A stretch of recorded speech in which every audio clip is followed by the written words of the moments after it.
శ్రీ షిరిడి సాయిబాబా జీవిత చరిత్రము 7వ అధ్యాయం. కాలచక్రం వేగంగా తిరుగుతుంది.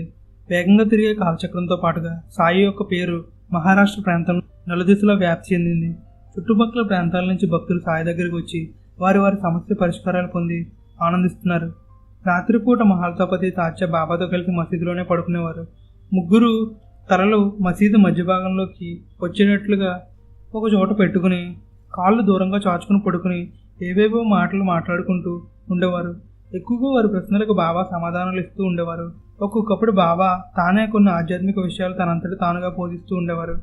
అప్పుడప్పుడు శ్యామ కూడా వారితో జతకలుస్తూ ఉండేవాడు. ఒక్కొక్కసారి బాబా మహాల్తాపతి చేతిని తన గుండె మీద వేసి ఉంచి చెవిని గుండె దగ్గర పెట్టి గుండెలో నుంచి వచ్చే శబ్దాన్ని వినమని చెప్తూ ఉండేవారు. మామూలు గుండె కొట్టుకునే శబ్దం కాక అందులోంచి భగవన్నామం వచ్చేదట. అలాగే చెయ్యి ఉంచి మహాల్తాపతి నిద్రపోతే అరే భగత్ అని పిలిచి బాబా తట్టిలేవి సరిగ్గా పడుకోమని చెప్పేవారు. రాత్రి సమయంలో ఎవరు ఎప్పుడు లేచినా బాబా పలకరించేవారట.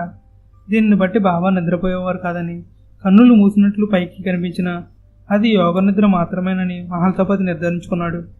అది 1886 సంవత్సరం మార్గశిర పౌర్ణమి నాటి రాత్రి సుమారు 10 గంటల ప్రాంతంలో బాబా మహాల్తాపతి మామూలుగానే ఏవో మాటలు మాట్లాడుకుంటున్నారు.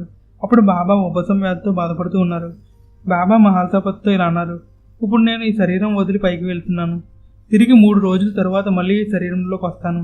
ఈ 3 రోజులు ఈ నా శరీరాన్ని జాగ్రత్తగా కాపాడు. ఒకవేళ 3 రోజుల తర్వాత తిరిగి రాకపోతే మసీదు ఎదురుగా శరీరాన్ని సమాధి చేసి గుర్తుగా 2 జెండాలను పాతించు అని చెబుతూ తన తలను మహాల్తాపతి తొడపై పెట్టి పడుకోగానే బాబా ప్రాణం శరీరం నుంచి బయటకు వెళ్ళిపోతుంది. ఈలోగానే వచ్చిన తాత్యా కూడా ఆ దృశ్యాన్ని చూసి ఆశ్చర్యం పొందుతాడు. బాబా మరణించాడనే వార్త షిరిడి గ్రామం అంతా వ్యాపించింది. రాత్రికి రాత్రే చాలామంది మసీద్ దగ్గర పోగొతున్నారు. మహాల్తాపతి చెప్పిన మాటలు తాత్యా శ్యామాలు మాత్రమే నమ్మగలిగారు. మిగిలిన వారంతా బాబా నిజంగా మరణించారని నమ్ముతారు. గ్రామం మున్సబ్ బాటే ఇది మంచి అదునుగా భావించి మహిమలు శక్తులు గలవాడు మరణించవలసిన అవసరం ఏముందంటూ రాద్ధాంతం చేయసాగాడు. తెల్లవారేసరికి గ్రామంలో ప్రజలంతా మసీదు ముందు పోగొయ్యారు. బాటే తన అనుచరులతో శవాన్ని తొలగించిపోతాడు. మహాల్తాపతి అడ్డుకున్నాడు. 3 రోజుల తర్వాత తిరిగి వస్తానని సాయి చెప్పారు కాబట్టి 3 రోజుల వరకు ఆ శరీరాన్ని కదపడానికి వీల్లేదని గట్టిగా పట్టుబట్టాడు. గ్రామస్తులు కొందరు 3 రోజులు చూసిన తర్వాతే శవ సంస్కారం చేయవచ్చునన్న భావనతో ఏకీభవించడంతో బాటే ఏమి చేయలేకపోతాడు. అయినా చనిపోయిన మనిషి తిరిగి బతకడం అసంభవం అని అతని నమ్మకం. మూర్ఖంగా బాబా తిరిగి బ్రతికి వస్తాడని మహాల్తాపతి నమ్ముతున్నాడని డాక్టర్లను పిలిపించి పరీక్ష చేయిస్తే విషయం అందరికి కూడా తెలుస్తుందని ఆలోచించి 2వ రోజు డాక్టర్ కోసం అహ్మద్నగర్ పంపుతాడు. 3వ రోజు ఉదయానికి ఆంగ్లేయ డాక్టర్ వచ్చి పరీక్షలు చేసిన తర్వాత నిజానికి 3 రోజుల క్రితమే ఆ మనిషి చనిపోయాడని, అయితే ఇప్పటి వరకు కూడా ఈ శరీరానికి శవ లక్షణాలు రాలేదని మాత్రమే చెబుతాడు. ఏది ఏమైనా చుట్టుపక్కల ప్లేగు వ్యాధి బాగా వ్యాపించి ఉండడం చేత శవాన్ని అలా ఉంచడం మంచిది కాదని హెచ్చరించాడు. ఎలాగో 3వ రోజు పూర్తిగా వస్తుంది కాబట్టి 4వ రోజు ప్రాణం రాకపోతే శవ సంస్కారం చేద్దామని నిర్ణయానికి గ్రామస్తులంతా వస్తారు. 3వ రోజు గడిచిన తర్వాత తెల్లవారుజామున 4 గంటల ప్రాంతంలో బాబా శరీరంలో ఊపిరి ప్రవేశించి గాలి పీల్చుకోవడం ప్రారంభమవుతుంది. కాళ్ళు చేతులు కదులుతాయి. క్రమంగా కొద్ది నిమిషాలకే సాయి లేచి కూర్చుంటాడు.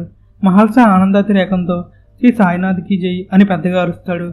కునికిపాట్లు పడుతున్న తాత్యా శ్యామలు ఉలికిపడి లేస్తారు. వారు కూడా ఆనందాన్ని అణుచుకోలేక శ్రీ సాయినాథ్ మహారాజ్కి జై అని పదే పదే బిగ్గరగా జై జై దోనాలు చేస్తూ బాబా పాదాల చెంతకు చేరుతారు. ఈ హడావుడిని విన్న ఊళ్ళో వాళ్ళు కూడా చకచక ద్వారకమాయి దగ్గరికి చేరుకుని బాబాకు సాష్టాంగ ప్రణామాలు చేసి బాబాను చూసి విస్మయం పొందుతారు. స్వయంగా తానే పిలిపించిన ఆంగ్లేయ డాక్టర్ పరీక్షించి శవము అని తేల్చిన బాబా శరీరం తిరిగి బ్రతికి తిరుగుతూ ఉండటం చూసిన బాటే కూడా బాబా సాక్షాత్ దైవస్వరూపాన్ని నమ్ముతాడు. ఆనాటి నుంచి బాబా ప్రచారకుడిగా మారి తనకు తెలిసిన వారందరికీ బాబా దగ్గరికి పోయి ఆయనకు మొక్కి జన్మధన్యం చేసుకోమని సూచిస్తూ ఉంటాడు. 1886లో జరిగిన ఈ సంఘటన తర్వాత బాబా కూడా అనేక చిత్రాతి చిత్రమైన లీలలు చూపుతూ ఎక్కడెక్కడి నుంచో ఎందరెందరినో భక్తులను షిరిడీకి లాగుతూ వారికి అనేక మహిమలు చూపుతూ విశ్వాసం కలిగిస్తూ అనేక విధాలుగా వారిలో పరివర్తన తీసుకువచ్చిన విధానాలు లీలలు రూపంలో తెలుసుకుందాము. నిజానికి సాయి చూపిన లీలలు మహిమలు ఎప్పటి నుంచే అధికంగా ఉన్నాయి. 1890 నుంచి 1918 వరకు 28 సంవత్సరాల పాటు సాయి జీవిత చరిత్రే యథార్థానికి మనకు కావాల్సింది. అవసరమైన చరిత్ర బాబా బోధనలు లీలలు మహిమలు ఈ కాలంలోనే జరిగాయి. ఇది సాయి సంకల్పించిన సంపూర్ణ జీవిత చరిత్ర కాబట్టి దీనిని ఎంతవరకు ఒక కథలాగే తెలుసుకున్నాము. ఇక ముందు రాబోయే జీవిత చరిత్రను భక్తి శ్రద్ధలతో నియమనిష్టలతో హృదయానికి హత్తుకుని విషయ జ్ఞానాన్ని సరైన విధంగా బుద్ధి గ్రహించే విధంగా పారాయణం సాగించమని సాయిదేవుని ప్రార్థిస్తూ ఈ అధ్యయనాన్ని ఇంతటితో ముగిద్దాము. ఓం శాంతి శాంతి శాంతి. 7వ అధ్యాయం సంపూర్ణం.